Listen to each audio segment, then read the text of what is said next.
So Josh, is great seeing you again. Heart Eyes, fantastic film. I was nicely surprised by it because A, I knew you were involved, but I also had seen the trailer and just assumed it was like a bit like a slasher film. I was like, oh, that's very different for Josh. No, it's got comedy, it's got romance, it's got like stuff which which we've seen a few you're really good at. What this must be a really interesting story about how you got involved because I know Christopher Landon co-wrote it. I think he was going to direct it at one point.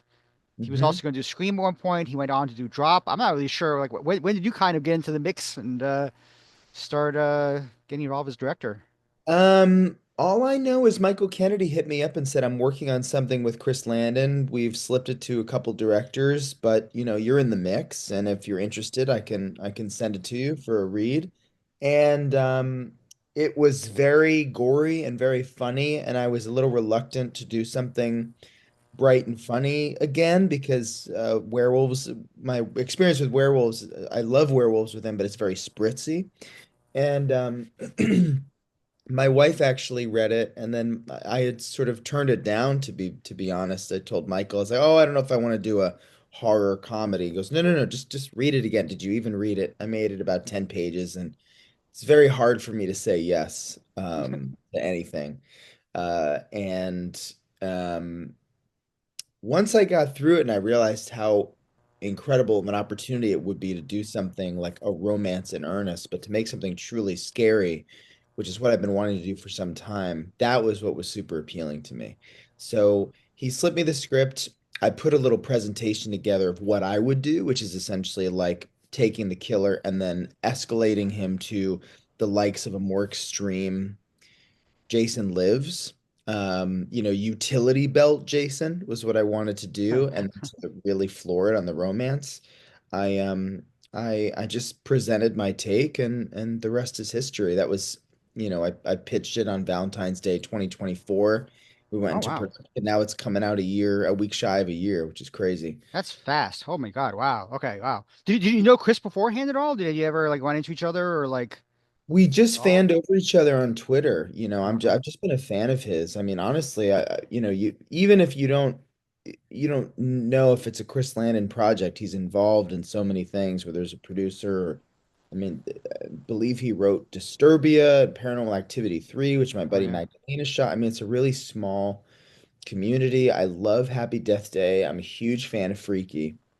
So just to have fanned over him was one thing, but then actually sit down with him and Michael and talk about, just where the overlap was for all of us sensibility wise. It's really exciting. And so it was just a script though. He hadn't started developing as he hadn't planned to direct. Maybe he had planned to direct it, or maybe not, or he just had the script and wasn't going to I'm direct not, it. So I'm not entirely sure actually. I'm oh, not okay. entirely sure. Yeah. Yeah, 'cause I was curious because like sometimes if he was going to direct it, he could have maybe started developing it and stuff like that. But I guess he just had the script and wanted someone else to direct it, and yeah, and they came to you wisely. It's interesting because horror comedy can be so difficult. I feel like it's like tonally, it's to mix those two things. Like how much comedy you put in, how much horror you put. Like you want to scare people, but then there's also like you want to keep them entertained and laugh. I feel like there's like this big difference between like I mean, some slasher films are just so grim, and even the ones like Terrifier, which are supposed to be funny, kind of they can be really really grim. I mean, how do you like when you tackle something like this where you're gonna have that tonal thing to deal with, either in the edit or on set or wherever. You don't always know. My benchmark is to never overdo it with the comedy, never get caught trying to be funny, and just try and keep things as tense as possible for the horror sequences. Um, but we test it. We test it with buddies. We bring in, I mean, we brought in everyone from Zelda Williams to Axel Carolyn and Molly Elfman and these incredible filmmakers. Radio Silence and Mike Flanagan. I mean, we Oh, brought it to buddies and said, "What do you think? What do you think? What else could we do? What else could we do?" And not many people really realize this, but a filmmaker's job is honestly um, to take on as much criticism or objective feedback as possible, especially in those nascent stages, and then to be able to sculpt it from there, to be able to cull from that, what are the through lines, what's working, what's not, and what can we pull from this that will make it better. And that was the privilege of the process here was that we had the cut came together very fast. I shoot for coverage, and I don't over cover my scenes. So the cut came together quickly, and then it was just a matter of how do we sort of, how long do we live in certain moments? Holiday horror is also kind of a very, it's kind of like a big subgenre of that. I mean, there's been so many. There's been, My Bloody Valentine. I'm sure people bring up, and also, in fact, Sony released Thanksgiving, which the whole point of Thanksgiving was to make fun of the holiday horror. I mean, was that also any trepidation about that, about kind of tackling Valentine's Day as the kind of the topic? No, it was exciting to me. I had never seen My Bloody Valentine. I think I'd maybe seen Cupid Oh and well, I Valentine remember that some one. years ago. But my favorite slashers are Jason Lives and the original Scream. I mean, I I have kind of, I wouldn't call it more esoteric taste, but I really love the classics, and I wanted to do, pay homage to Harry Manfredini and Tom Savini and Cunningham, and and also really treat the romantic angle of this film as honestly and as genuinely as Nora Ephron ever did, so Mhm. that people could come in droves and enjoy it. There really is something for everyone. You could get just as much of a Tom Hanks and Meg Ryan experience out of it as you could get queasy for an appendage being sliced and diced. Yeah. Me too. I wrote this in my review. I mean, you're watching this romance, guys, blossoming romance, and this kind of you know, not exactly loving each other, but kind of like just very hard. And you completely forget there's a slasher out there until that scene that's in the trailer. And when I was watching the movie, like, oh my God, wow, it was just so you get taken aback. It's like, oh yeah, that's right. I'm watching a slasher movie. There's a horror movie, Yeah, but yeah. and a lot of those are two actors you cast. And obviously Mason has been in some of the Scream movies. Hmm. Um, I was not familiar with Olivia at all. I'd never seen Cloak and Dagger. I thought she was amazing in this. Yeah. She really was a find. I mean, how'd you find her first, I guess? Mary Vernew, our casting director, Mary and Brett Howe, her partner, they decimated it. They presented just about every possible, available, wonderful option, and there were so many incredible people. But Olivia was the standout, mainly too because Greg Gilreath, my producer, had worked with her on Totally Killer, and I had seen some of those clips and just kind of hearing about what a sport she was and how game she was and how much of a wonderful human being she was. And same thing with Mason Gooding. Um, I don't know. We took a gamble. We thought it would work, and the fact that it exceeded that expectation is really, yeah, it's overwhelming.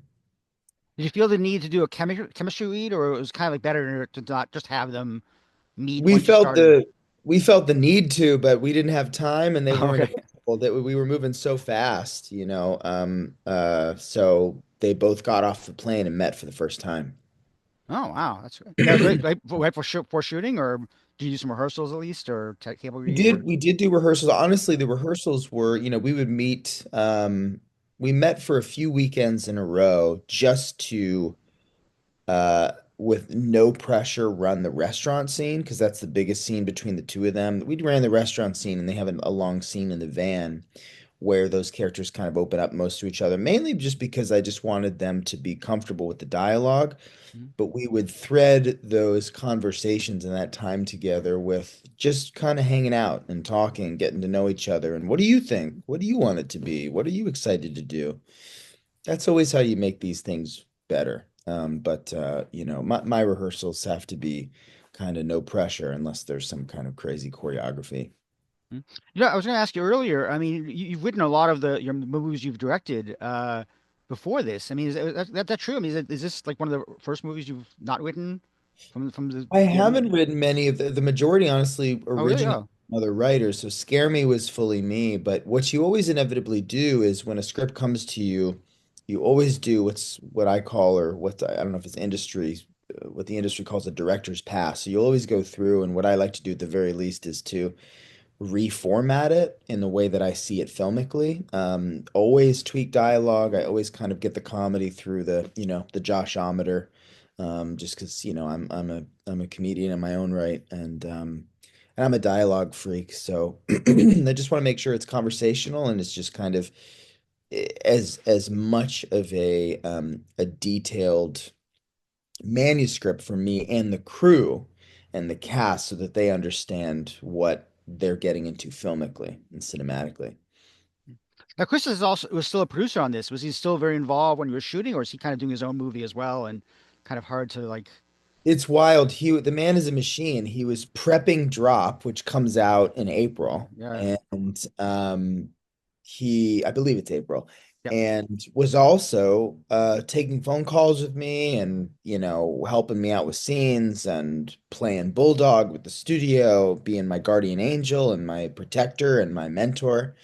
So he was extremely involved from the beginning and super passionate about it. I think everybody really from the studio side too, everybody took a huge gamble. This is an original slasher. These that at least at this budget level, they don't come along very often. So we're extremely, extremely lucky. And we all took the responsibility of that very seriously. Oh wait, did you make a cameo in the drive-in scene? Is that you? Moviegoer number two. Holy Okay, shit, someone call 911. that was you. I immediately saw it. I was like, that's Josh. I literally was like immediate. And I've only talked to you once before, so it wasn't like I knew that well, but it was like I immediately thought that was you. And I was right. Good. Whew. Good Oh Ed. yeah.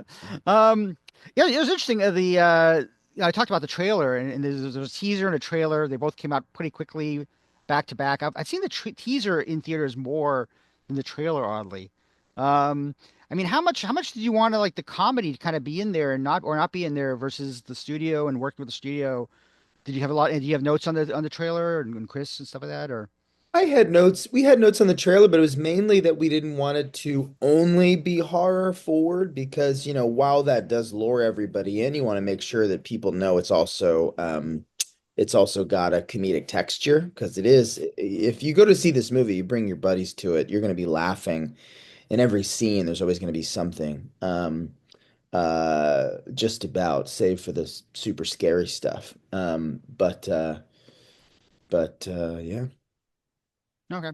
Also, was this a composer you worked with on this one? Is that a new composer? Did you work with? Oh yeah. Well, Okay. I've been trying to work. I've known Jay Wadley for ages. He actually studied with Philip Glass, Oh wow. and he used to do so many favors for me way back when, in the college humor days. And I've been trying to get him on jobs and trying to get him on jobs, and he's either always busy or it doesn't work out. And so it was like, oh my God, Jay's a friend of many, many years, and to finally be able to get him aboard and have him just let him loose to do something truly orchestral, something that feels kind of classically 90s romance and also almost kaiju-esque in its horror, was so exciting. We had an actual orchestra that recorded, I believe, I want to say Budapest, and he just knocked everything out in his studio in Dumbo in Brooklyn.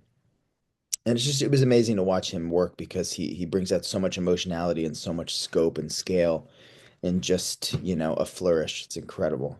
Did you actually shoot the whole movie in Seattle, or just kind of set that up and shoot it No, there? no, we went to Auckland. We went to New Zealand. Oh wow. Okay. Huh. And yeah, that's where the dollar can really stretch. Although, now, especially after the wildfires, me and several filmmakers are more determined than ever to bring as much production as we can to California. Sure. I was only able to shoot one thing last year in town, and I'm really, really hopeful that we'll be able to bring more back here because, our crews are in need. Oh yeah, absolutely, absolutely. I mean, yeah, because between the strikes and then the COVID, yeah, it's been a rough couple of years for sure. And then the fire. Are you okay with the fires? You weren't didn't lose your home or anything, or? I did lose my house, Oh, but oh we wow. had yet to move into the house Oh wow. entirely, which is crazy. We my wife and I deliberated for months and months and years. Should we ever do something as crazy as try and own real estate, let alone real estate in California, being freelance filmmaker, artist people. And we finally put just about every dollar we had into this beautiful little house in Altadena. And 2 weeks before we fully move in, it Oh went my up in gosh. flames. And but we're counting our blessings because we had yet to move out of the rental that we've lived in since, I don't know, 20. I've lived here since, gosh, 2017 or something. So most of our stuff is okay. I lost, among the things perished in the house, a hearteyes mask that was gifted to me by production, an original Tony Gardner, Oh, beautiful wow. mask. But Yeah. we're counting our blessings because people lost Oh, their God. livelihood, their neighborhood, generations um, of treasures and homes and memories, and we're just one of the many stories. We lost out on the opportunity to build memories there, and hopefully we will be able to someday. But again, it only makes us just more determined to bring as much work as we can here because a lot of people need it, and I don't want people to vacate as much as we might feel inclined to. Yeah, that'd be great. Yeah. I'm gonna ask a question that most filmmakers hate being asked. Maybe I have a couple. Filmmakers hate being asked when they just finished a movie, it hasn't come out yet. Have you thought about a sequel? Have you thought about like where it can go if it does really well? And I mean, I mean, if you or Chris like said, oh yeah, there's opportunities here. There's things like, Oh, completely, completely. We would love to do it. I mean, look, this is whenever there's momentum with a horror film, it could potentially be franchisable, and all of the signs are pointing towards that enthusiasm. We want to go there. There's so much more we could do. There's so much bigger we can go. There's so many more kills, and there's a way that we could do it responsibly. Um, I don't ever want $50 million. I mean, I don't want to say ever, but it doesn't need to be that much larger in scale or in budget for us to do more. It just needs to. We need to bring people along for the ride. We need to make the characters, really endearing, and we need to bring that escalate as much of the sense of charm as we can, really floor it on the horror and do something as nuanced as possible just in terms of what haven't we seen before. So yes, we're definitely dreaming about it, but there's been no official conversation yet. yeah. I mean, My Bloody Valentine never had a, sequel, but I also think My Bloody Valentine kind of bombed when it came out. It was came a cult, It's a maybe shame. it became a cult thing. Like over the decades, it just became more and more of a cult thing. And have you seen it yet? Have you seen the original movie yet, or no? It was the first movie I watched. I watched The Burning and I watched My Bloody Valentine just because I hadn't seen them before. Once I found out I got the job, I'd never seen them. And 1981's My Bloody Valentine it's phenomenal. I mean, it really is. It's a nasty, tense thriller, and I really, really enjoy it. It's so atmospheric. It's almost like as if a slasher came to the town of Amity or like the Fog. It's almost that same kind of seaside. I know what you did last summer sort of town, but and on those beautiful anamorphics, I love it. Yeah. Amazing. Well, thank you so much, Ed. It was really a pleasure Great, again. great talking to you, and yeah, good luck with the whole house thing and all that stuff. I mean, it's like I can't even imagine.